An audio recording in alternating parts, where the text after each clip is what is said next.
On Saturday evening and Sunday morning, Israel launched an escalation of violence on the Gaza Strip. It's Saturday evening and we're in a taxi driving toward the scene of a reported attack. In Gaza at night, you don't know when or where Israel will next strike, and so our being out in the streets is dangerous.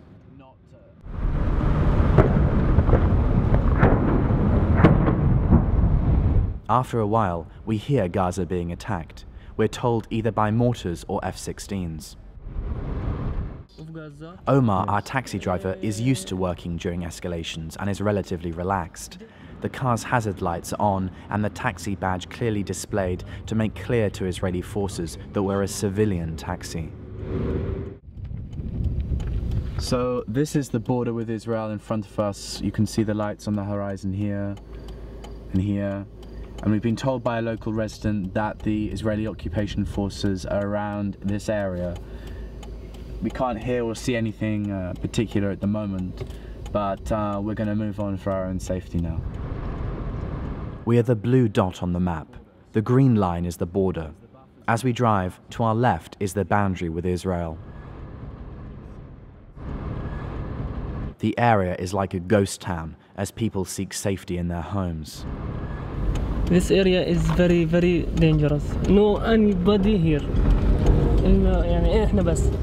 It's now 1 a.m. on Sunday and an ambulance crew redirects us to a medical center in the Al-Karama area of North Gaza.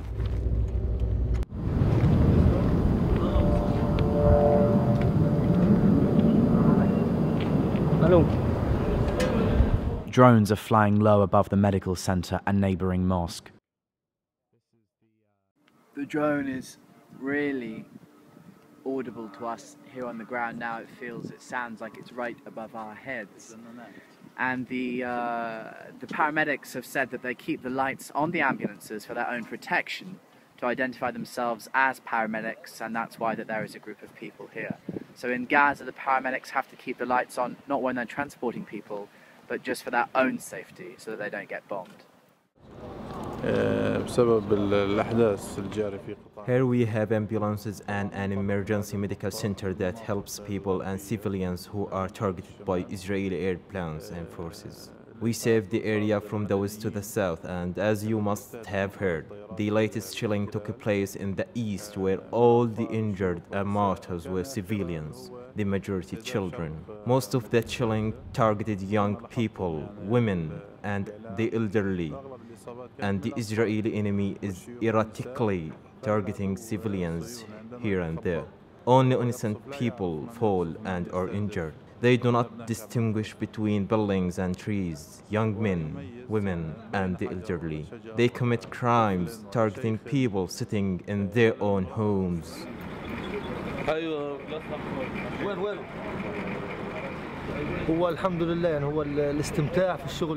Thank God.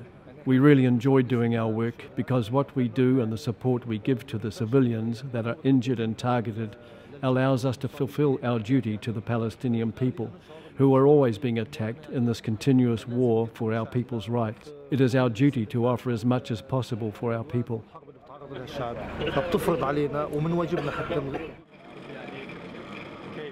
We were at the location of the first shelling, roaming, looking for injured people when the Israeli aeroplanes shot another missile just behind us. It might be difficult for you to see, but this glass is actually cracked, and just up here there is a dent in the ambulance.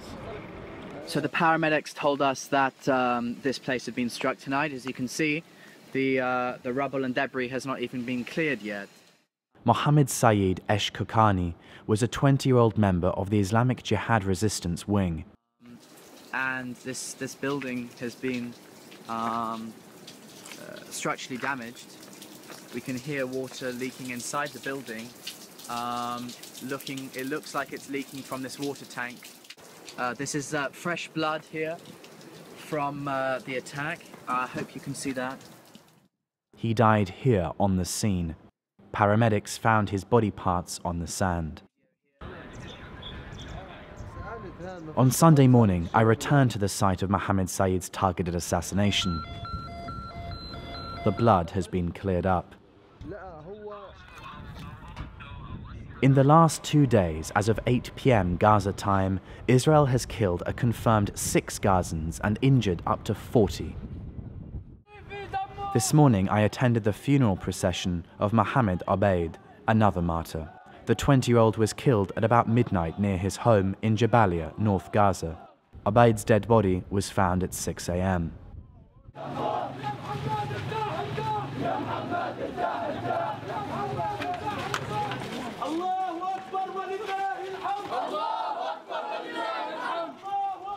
Mohammed Abu Shamala was Obaid's cousin.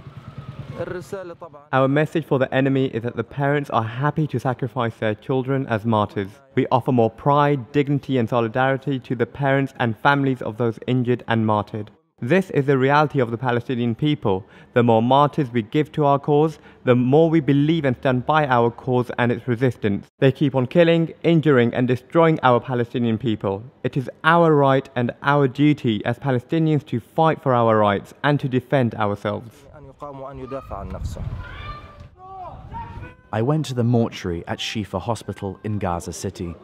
Last night, in the Shajaiya area, east of Gaza City, Israel killed Ahmed al-Dadasawi, 20, Mohammed Harara, 16, Ahmed Harara, 15, Matar Abu al-Attar, 20.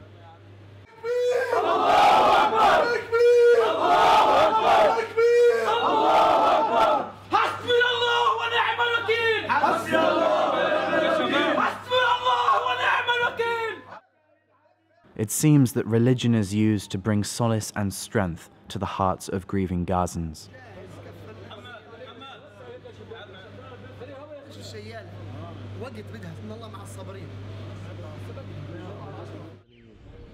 This is the cousin of one of the slain Harara children. The first missile fired by Israel caused no injuries, but the second caused fatalities. The missiles didn't target the funeral itself, but an area very close to it, which is the Al-Montar area, a container in Al-Montar.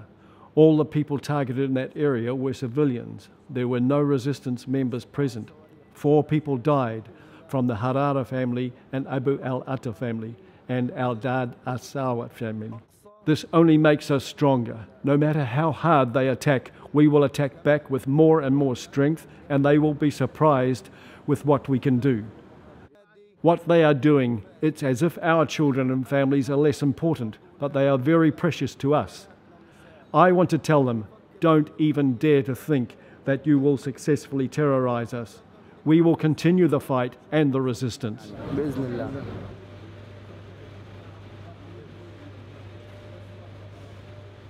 In this attack on Shajaiya, Israel injured around 30 civilians, most of whom were from the Harara family. A cousin of Mohammed Harara is a personal friend of mine. Abu Usama was at the mortuary and wanted to talk to me.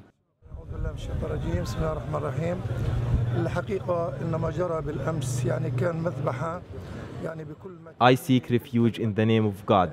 In the name of God, the most beneficent, the most merciful.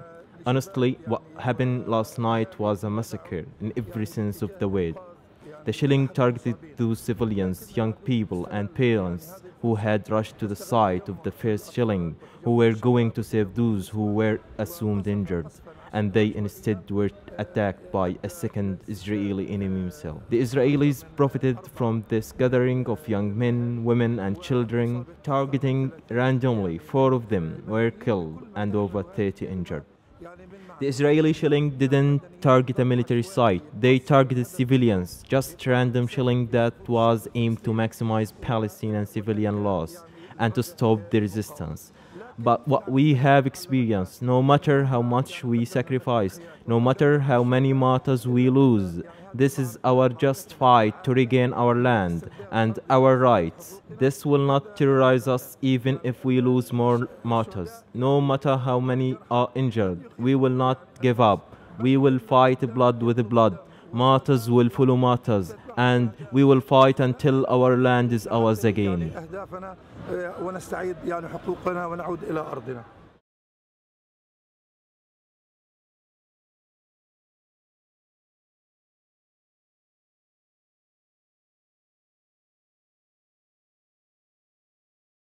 This report was made possible by the support of the following funders.